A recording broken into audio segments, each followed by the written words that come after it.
ಏನು ಸ್ಮೋಕ್ ಮಾಡಿಸ್ತಾರೆ, ಡ್ರಿಂಕ್ಸ್ ಮಾಡ್ತಾರಲ್ವಾ, ಅದನ್ನ ಹಿಂಗೆ ಮಾಡಬೇಡ್ರಿ, ಸ್ಮೋಕ್ ಮಾಡಬೇಡ್ರಿ ಅಂತ ಹೇಳ್ತೀರಾ. ಮತ್ತೆ ಅದನ್ನೆಲ್ಲ ಏನಕ್ಕೆ ಮಾಡ್ತೀರಾ?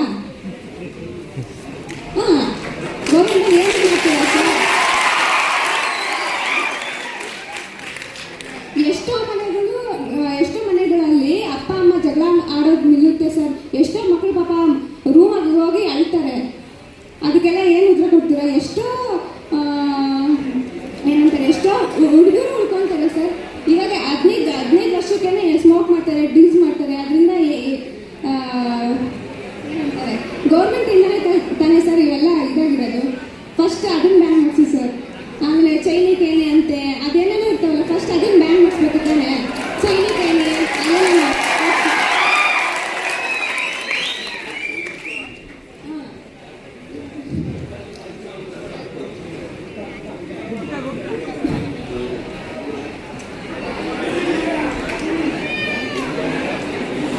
Ban ಮಾಡಿಸ್ಬೋದಲ್ಲ sir?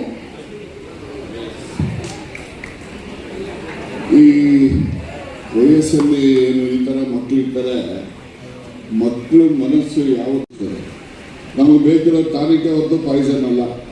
ಹಾಗೆ ಸಮಾಜದಲ್ಲೂ ಈ ದುಶ್ಚಟಗಳು ಇವು ಸಿಗ್ತವೆ, ಒಳ್ಳೆಯದು ಸಿಗ್ತವೆ. ಅದನ್ನು ಒಳ್ಳೆಯದನ್ನು ನಾವು ಅಳವಡಿಸ್ಕೋಬೇಕು, ಅದನ್ನು ನಾವು ಪ್ರಯತ್ನ ಮಾಡಬೇಕು ಅಂತಕ್ಕಂಥದ್ದನ್ನು ನಾನು ಈ ಸಂದರ್ಭದಲ್ಲಿ ಹೇಳಲಿಕ್ಕೆ ಬಯಸ್ತೇನೆ.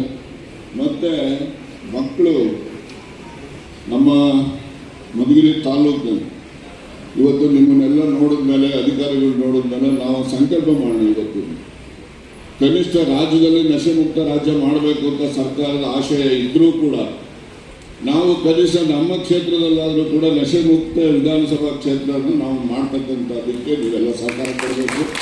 ಅದಕ್ಕೆ ನಾವು ಪ್ರಯತ್ನ ಮಾಡಿ ನಶೆ ಮುಕ್ತ. ನಾನು ಮೊನ್ನೆ ಕೂಡ ಪೊಲೀಸ್ ಆಫೀಸರ್ಸ್ಗೆ ಕರೆದು ಇದ್ರ ಬಗ್ಗೆ ಚರ್ಚೆ ಮಾಡಿದೆ 3 ದಿವಸದ ಮುಂಚೆ ಬುಧವಾರ. ಯಾರು ಗಾಂಜಾ ಕುಡಿಯೋರು ಸಿಗ್ತಾನೆ ಅವನ್ನ ನೀವು ಇಟ್ಕೊಳ್ತೀರಲ್ಲ, ಅವ್ನು ಟೆಸ್ಟ್ ಮಾಡಿಸಿ ಅವ್ರಿಗೆ ಎಲ್ಲಿಂದ ಬಂತು ಅನ್ನೋದನ್ನು, ಯಾವ ಅಂಗಡಿನಲ್ಲಿ ಮಾರಾಟ ಮಾಡ್ತಾರೆ ಅನ್ನೋದನ್ನು ಅವನ್ನ ಇಟ್ಕೊಂಡು ಹೋಗಿ ಅವನಿಗೆ ಎಲ್ಲಿಂದ ಆ ಅಂಗಡಿಯವರಿಗೆ ಯಾವ ತಂದು ಕೊಟ್ಟಿದ್ದ ಅಂತೇಳಿ ನೀವು ಮೂಲಕ್ಕೆ ಹೋದಾಗ ಮಾತ್ರ ನಾವು ಈ ರೀತಿಯ ಇದನ್ನು ತಡೆಯಲಿಕ್ಕೆ ಸಾಧ್ಯ ಆಗ್ತದೆ. ಮತ್ತು ಇದರಲ್ಲಿ ಬಹಳಷ್ಟು ವಸ್ತುಗಳು ಬರ್ತವೆ. ಈ ಕೆಲವು ಸರಿ ಶೂ ಪಾಲಿಶ್ ಇದೆಯಲ್ಲ, ಪಾಲಿಶ್, ಆ ಪಾಲಿಶ್ ಮೇಲೆ ಒಂದು ಕರ್ಚಿಫ್ ಹಾಕೊಂಡು ಅದನ್ನೇ ತಗೋತಾರೆ, ಅದು ನಶೆ ಬರ್ತದೆ ಅಂತೇಳಿ ಹೇಳ್ತಾರೋದೆಲ್ಲ ಹೌದಲ್ಲ. ಅದಕ್ಕೆ ಈ ಹುಡುಗರುಗಳು ಅವರು ಇವರು ಎಲ್ಲೆಲ್ಲಿ ಈ ರೀತಿಯ ಕೃತ್ಯಗಳು ನಡೆಸ್ತಾ ಇದ್ದಾರೆ, ಆ ಕೃತ್ಯಗಳು ನಡೀತಕ್ಕಂಥ ಜಾಗದ ವಿವರ ಕೊಟ್ಟರೂ ಕೂಡ ಅದನ್ನು ನಾವು ತಪ್ಪಿಸ್ಲಿಕ್ಕೆ ಸಾಧ್ಯ. ಅದಕ್ಕೆ ನಾನು ಸಂಕಲ್ಪವನ್ನು ನಿಮ್ಮನ್ನು ಸೇರಿಸ್ಕೊಂಡು ಮಾಡ್ತಕ್ಕಂಥದ್ದು ಏನಪ್ಪ ಅಂತ ಹೇಳಿದ್ರೆ, ಕನಿಷ್ಠ ನಮ್ಮ ಕ್ಷೇತ್ರವಾದರೂ ನಶೆಮುಕ್ತ ಕ್ಷೇತ್ರವನ್ನಾಗಿ ಮಾಡ್ತಕ್ಕಂಥ ಸಂಕಲ್ಪವನ್ನು ನೀವು ನಾವು ಎಲ್ಲರೂ ಸೇರಿ ಈ ದಿವಸ ಮಾಡೋಣ ಅಂತಕ್ಕಂಥ ಒಂದು ಸಲಹೆಯನ್ನು ನಿಮ್ಮೆಲ್ಲರಿಗೂ ಕೂಡ ನಾನು ಹೇಳಲಿಕ್ಕೆ ಬಯಸಿ, ಮತ್ತು ಅಂತಿಮವಾಗಿ ನಿಮ್ಮ ತಂದೆ ತಾಯಂದಿರು ನಿಮಗೆ ಜನ್ಮ ಕೊಟ್ಟಿರ್ತಾರೆ, ಆದರೆ ನಿಮಗೆ ಜೀವನ ಕೊಡ್ತಕ್ಕಂಥದ್ದು ಸಮಾಜ. ನಿಮ್ಮ ಶಾಲೆ ಇರ್ಬೋದು, ನಿಮ್ಮ ಹೊರಗಡೆ ಇರ್ಬೋದು. ಹಾಗೆ ಜನ್ಮಕ್ಕೂ ಜೀವನಕ್ಕೂ ವ್ಯತ್ಯಾಸ ನೀವು ಅರ್ಥ ಮಾಡ್ಕೋಬೇಕು. ಜನ್ಮವನ್ನು ಪೋಷಕರು ತಂದೆ ತಾಯಿಯನ್ನು ಜನ್ಮವನ್ನು ಕೊಡ್ತಾರೆ, ನಿಮ್ಮ ಜೀವನವನ್ನು ಕೊಡ್ತಕ್ಕಂಥದ್ದು ಸಮಾಜ. ಸಮಾಜ ಅಂತೇಳಿದ್ರೆ ಶಾಲೆ ಇರ್ಬೋದು, ಹೊರಗಡೆ ಇರ್ಬೋದು, ಏನೇ ಇರ್ಬೋದು. ಅದಕ್ಕೋಸ್ಕರ ನಿಮ್ಮ ಗುರುಗಳು ಇರ್ಬೋದು.